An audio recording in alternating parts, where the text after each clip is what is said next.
The piece is called For George Lewis because George Lewis, to me, is a major inspiration for much of the work that I've put forth. There was always a saying, in my family, that you can never forget the bridge that carried you through. And so George Lewis was one of the key people who basically carried me over this body of water, that I was drowning in, and then to embrace myself and where I come from as a composer and where I come from as an improviser.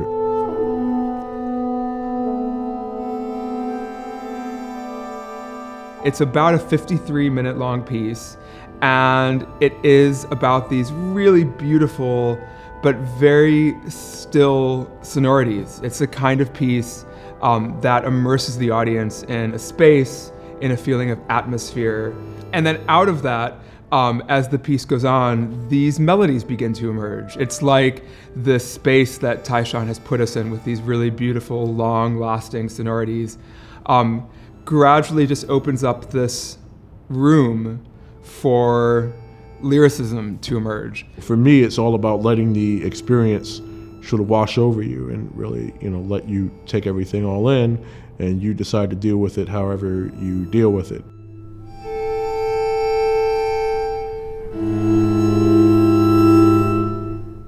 The connection to George Lewis actually extends back to 2011 when I heard for the first time his large ensemble piece, The Will to Adorn. He takes the concept of adornment as a compositional attitude that, quote, valorizes instability and even breakdown, unquote.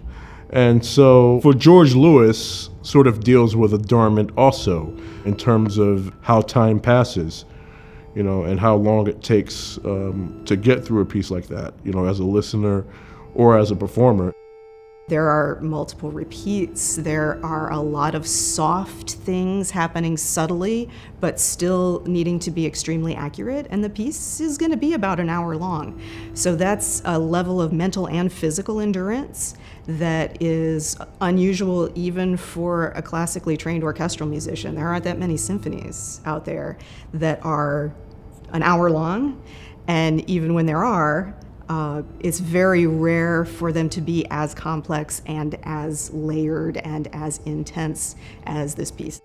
And for George Lewis, I'm thinking about numbers a lot. Every measure is a different meter, and within every measure, I might have to play a note starting in a certain part of the beat or a different part of the beat. I might be lining up with somebody on this side of the ensemble or somebody on the other side of the ensemble. It's very much an exercise in maintaining your focus in the moment.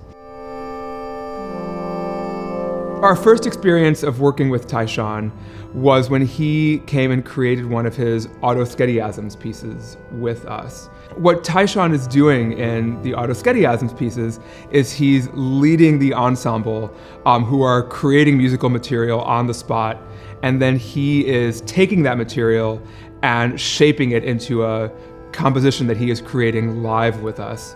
And then after that, Tyshawn really went off on his own and created this piece for us. I think the audacity of some of what he's written for our string players who have very challenging parts and for George Lewis comes from the experience of what he learned of us as players in Autoschediasms. It's been an honor getting to work on these questions, that I have with a group like this.